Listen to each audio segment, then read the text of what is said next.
Halo semua, perkenalkan nama saya Natasha dan di sini akan membahas mengenai penelitian menarik tentang transfer pricing yang berjudul. Sebelumnya, buat kalian semua yang menonton, jangan lupa like, comment, and subscribe ya.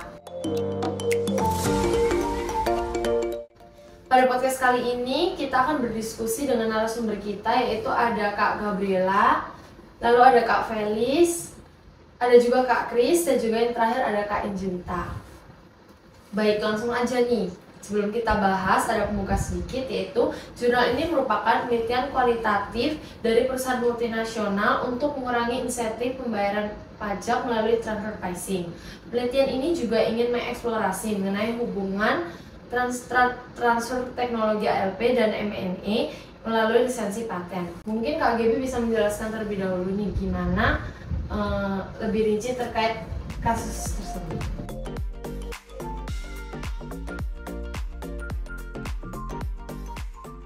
Karena kunci utama penelitian ini itu adalah melihat bagaimana M&A melakukan profit shifting dari country D ke country H dan melihat konsekuensi dari kesejahteraan domestik dari adanya arm's length principle, maka diasumsikan barang ini baik barang X maupun barang Y itu sama-sama dikonsumsi hanya di country D. Jadi keputusan yang bakal diambil M&A itu akan terpusat pada harga transfer dan produksi. Lalu apa yang menjadi inti permasalahan adalah M&A melakukan transfer pricing dan profit shifting yang merugikan negara. Apa sih hubungannya dengan tax haven dan ALP pada penelitian ini? M&A ini kan punya teknologi. Dia itu punya teknologi yang bisa membuat marginal cost dari yang nilai memiliki sebuah nilai itu bisa jadi nol. Nah, terus di sini anggapannya fixed cost juga nol ya. Otomatis punya dari firm X ada subsidiarinya M&A, marginal cost-nya juga ikut nol dong.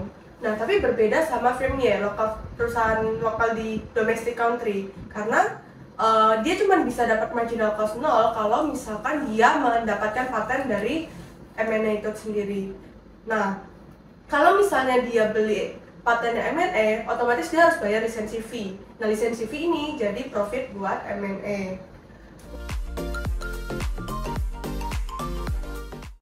Dijelaskan di jurnal ini kalau misalnya firm Y cuman bakal mau beli patennya M&A kalau misalkan profit yang dia dapat dengan lisensi dengan profit yang dia dapat kalau dia nggak lisensi itu lebih besar atau at least setara lah. Jadi kalau misalkan nih kalau dengan lisensi dia dapat 25, sedangkan kalau tanpa lisensi dia dapat 20. Nah kan ada selisih 5. Nah, selisih 5 ini bakal dipakai sama M&A buat dioptimalkan sedemikian rupa royalty rate-nya supaya dia bisa memanfaatkan royalty 5 ini tadi.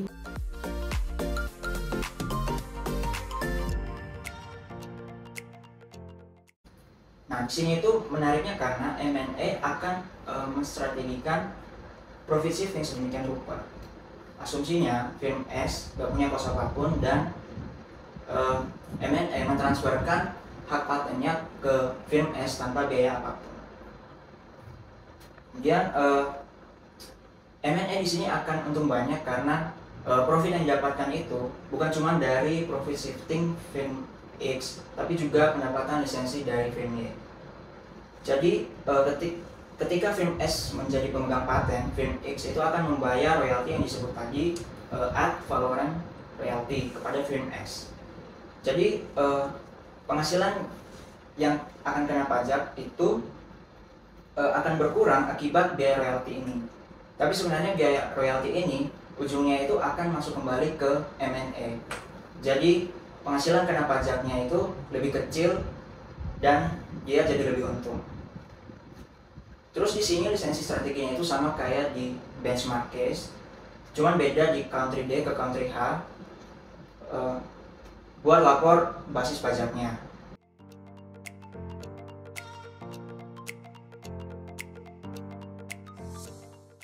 Nah, M&A ini nggak akan bisa mendiskriminasi harga karena terdapat comparable transaction dari royalty dengan arm's length principle. Nah, kalaupun royalty awal itu berbeda, tetapi M&A ini tetap harus menggunakan harga yang seragam. Jadi antara firm X dan firm Y ini akan memiliki royalty rate yang sama.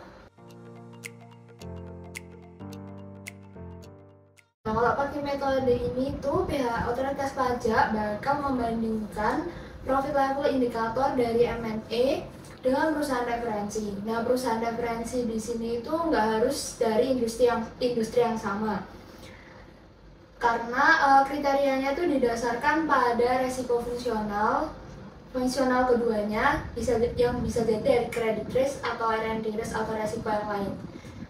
Terus M&A itu sebenarnya juga bisa merekomendasikan perusahaan sendiri, tapi otoritas pajak juga punya hak buat menolak dan memilih perusahaan referensi sendiri.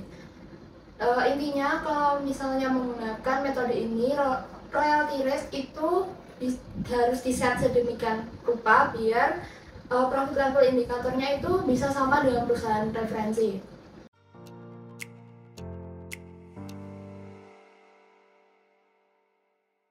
Tadi sudah dibahas terkait basic modelnya, lalu bagaimana nih hubungan sama kesejahteraan domestik yang menjadi variabel independen dalam penelitian ini?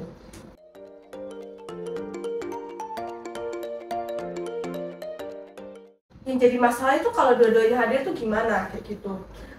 Pertama, kalau misalnya kita pakai metode CUP itu masih mudah ya, soalnya kalau CUP kan pada ujungnya lisensi strateginya nggak berubah, consumer surplus akhirnya juga nggak terpengaruhi, profit shifting juga masih dibatasi tadi katanya juga.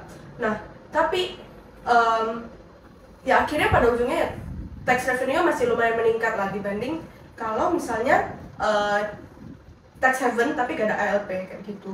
Cuman yang jadi kasus itu kalau misalnya dia ALP ini bakal mempengaruhi strategi lisensi.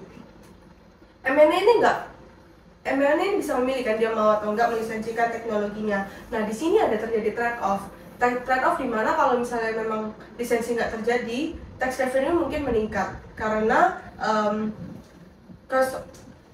karena ya ada pendapatan yang diterima dari M&A. Tapi di sisi lain ada consumer surplus yang menurun karena perusahaan lokal itu produktivitasnya menurun kayak gitu. Nah, kalau misalnya di sini kita pakai metode TNM, ini bakal jadi ambigu. Kenapa? Karena TNM ini sendiri kan terpengaruhi sama lisensi fee yang akan diberikan kan. Intinya penerimaan pajak yang disebabkan ALP dengan metode TNM ini nggak cukup besar untuk menutupi consumer surplus yang menurun.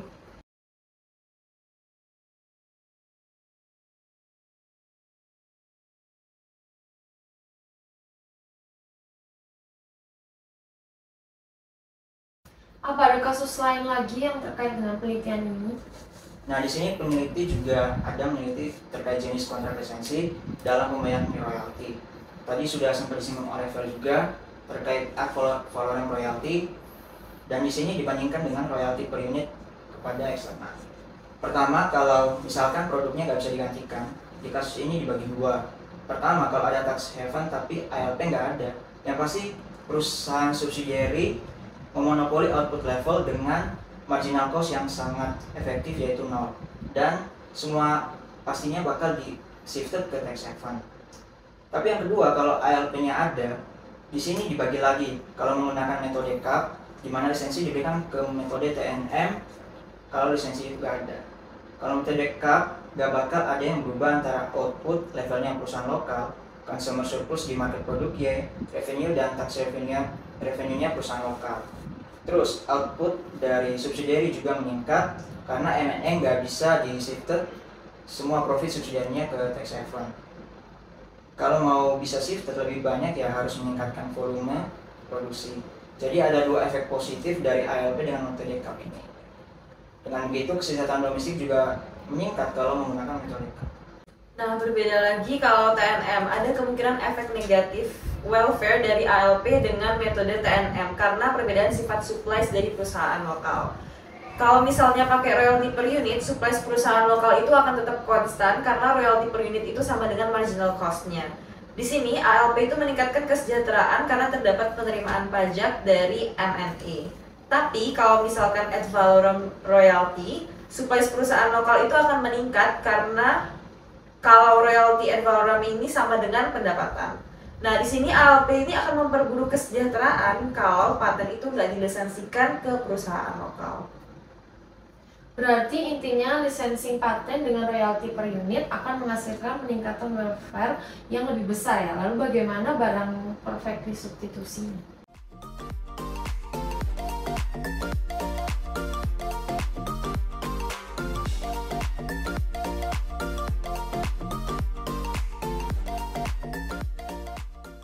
Baik, sayang sekali pembicaraan menarik ini harus berhenti sampai di sini. Terima kasih buat kakak semua yang sudah sharing tentang penelitian ini. Buat teman-teman jangan lupa like, comment, and subscribe.